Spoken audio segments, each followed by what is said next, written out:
Meg Williamson is the head of the Plant Problem Clinic at Clemson University. You're based on campus.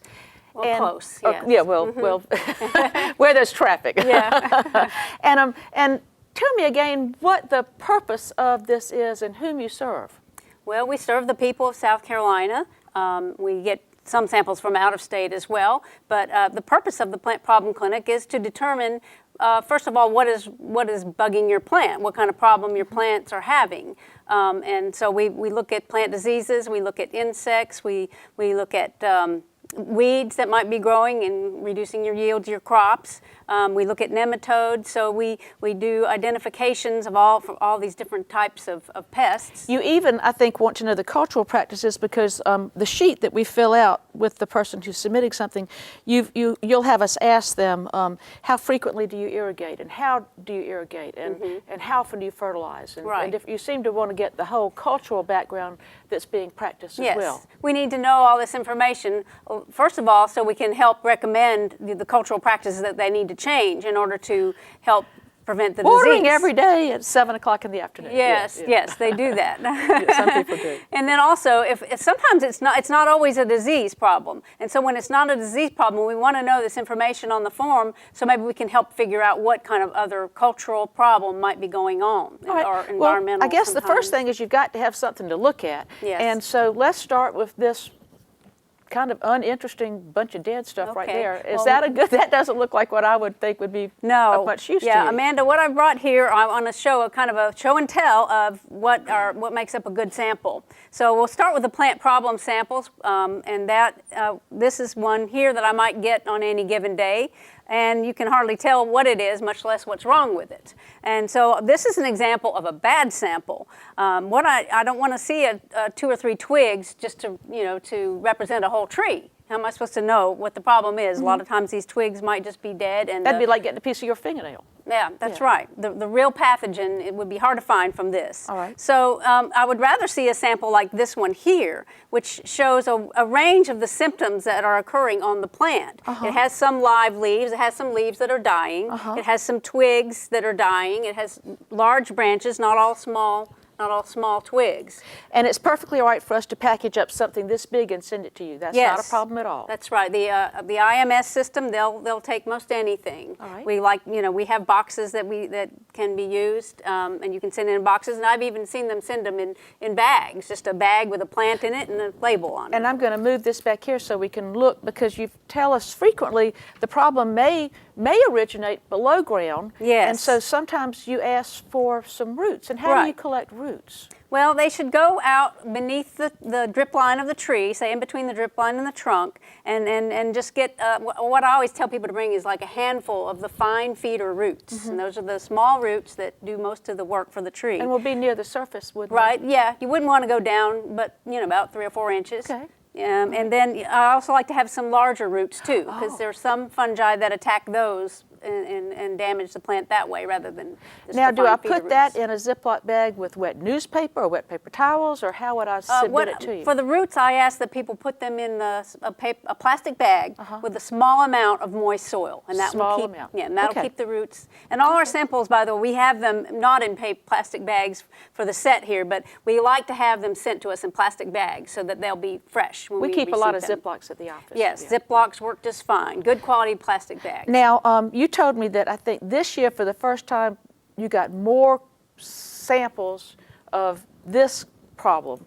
Yeah, turf problem. Yes, We're having these wet, cold winters. Yeah, that's and right. people do like their lawns. Yes. People invest a lot of money in their lawns, so they want to know when there's a problem. But is this what you look for in a sample? No, this is not a good sample, and I brought this to show you a bad sample. I didn't bring a good sample this time. I didn't have anything to bring, but you see there's hardly anything that's alive there, and also it's very small, and it doesn't really include the whole piece of sod. So how would you go about getting a correct sample? Okay, what we'd like to have for a correct sample would be a 4 by 4 or 6 by 6 inch square piece of sod, which has both affected and unaffected turf on it. Oh, okay. So if I've got in my yard, I've got an area where it's nice and green, and then it starts getting bad, and then it's dying, I could make that slice and just lift it up Right. and package that and send it to you. Right. Again, Roots slip it and in soil a and all. Ziploc.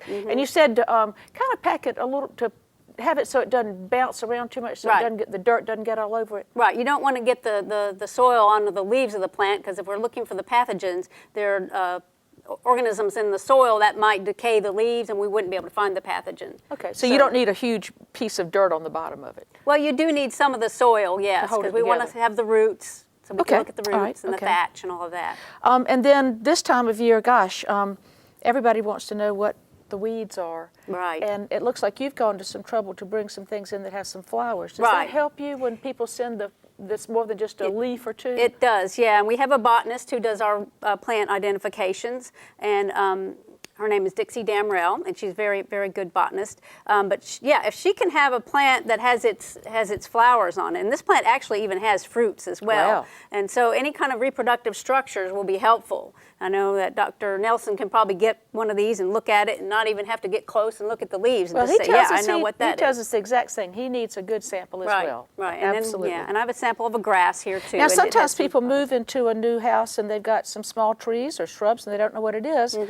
Tell us what they should send in order to help you identify this those is things. just a small sample. They could send a bigger sample if they wanted to, but you don't want to just send leaves, because the botanist needs to see the arrangement of the leaves I mean, on the like stem. if it's opposite or alternate or that kind of thing. Right, and then the way the bark is and All all right. those kind of things like that. And they could send, several branches.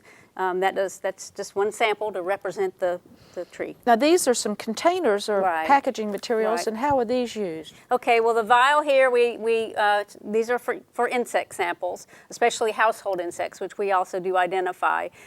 We suggest that people put their insect in the vial and they fill it up with alcohol. You can just use rubbing alcohol, and that preserves the insect and keeps it intact. And garden insects also. Yes, garden insects can be put in there, but also if you had a plant with insects, like some small insects like aphids or something on it, you could just put that in a plastic bag, just like one of the plant problem samples. Now, most people don't have these at home, but we have these in every office. And so if people find something, they could just put a little alcohol in some kind of container and bring it, an old pill bottle or something. Right, And right. we'll transfer it and send it to you correctly. exactly, Okay. yeah. And then nematodes are, what exactly are nematodes? Not they're- everybody knows. Yeah. They're microscopic roundworms that live in the soil, and there's all kinds of nematodes. Some are beneficial. Some are beneficial, yeah. And some are parasites of plants, and those are the ones they'll be looking for when we do our nematode assays. And this is something that's done in the summertime when the population is high. Right, is the that correct? population will be highest in the summer, and Okay. we get the samples and we send them over to campus. Dr. Paula Agudello has a lab where she does that for us. Gosh, isn't that something to think that all these fancy, smart people are looking things up for us, are just sitting down here wondering what's happened. That's right. And I tell people when they're having problems with their turf, I say, if you send it up there, they'll actually, I think they grow it out and identify the fungus, and it looks to me like this maybe is one of the methods you use to do that. Yes, we have what we do. These are Auger plates with Yes. nutritional media in them. There's two different kinds here. Look at that. And we take little pieces of the plant material and we put it in these plates. We've got a little Clemson orange growing out there. We put it in an incubator and leave it there for up to a week, sometimes more, until we can identify it. And what you see there in that orange, those are the spores of the fungus, and that helps us identify it. And these things really are specific in the physical manifestation, so people who know what they're looking at can identify them just like I'd know a Springer Spaniel from a boxer. Right. Yeah, isn't right. that amazing? Yeah. It's just a whole different way of looking at the world. Yeah. And then this plant just looks like it's stuck in a bag to me. Yeah. Well, is this a high-tech system? Yeah, this is our low-tech system. Okay. This is we call it a moist chamber. And what we do, if I get a sample and I can't identify anything on it right away. Oh, you mean if you look at it and don't see I've looked something? and I didn't see anything on the microscope. Well, I'll put it in a moist chamber, with just a plastic bag with a moist paper towel, and I put it under lights and let it sit. And then I look at it every few days and look for the fungus that I think might be there, and hopefully I'll find it. Now, here we have two very favorite and common plants. We have a wonderful old southern magnolia, and we've got some boxwoods, and neither one of them looks very good at all. Yeah, neither of them is too happy. And I see a good bit of this. Is this something that really seems to be affecting things now? Yeah, well, we see this on the magnolias. Kind of see it all year round, really, but that was something that I got in I thought was kind of interesting. It's not something that people usually think of as causing a plant disease. They think of fungi. Well, this is an alga. Oh. Yeah, so a lot of people don't know that there are algae that can cause plant diseases. Not very many. There's really just And then the this one, you said at first you thought, well, I thought maybe, oh, that must be that boxwood blight. But you said when you looked at it, at first even you got a little, you took you a minute to concerned. actually, Yeah, a little bit of concern there. I don't want to see boxwood blight, but And so what was going on? it turns out this is actually an insect. Yeah, this insect is called the boxwood leaf miner. The adult lays an egg inside of the leaf, and then a little larva grows and chews out the inside, and that's why you get that blotch. It looks like a plant disease. And so when you answer people, you give them a good bit of information. Yes. Based on what they've told you, you give them first, you will recommend some cultural controls sometimes if that's a part of the plan.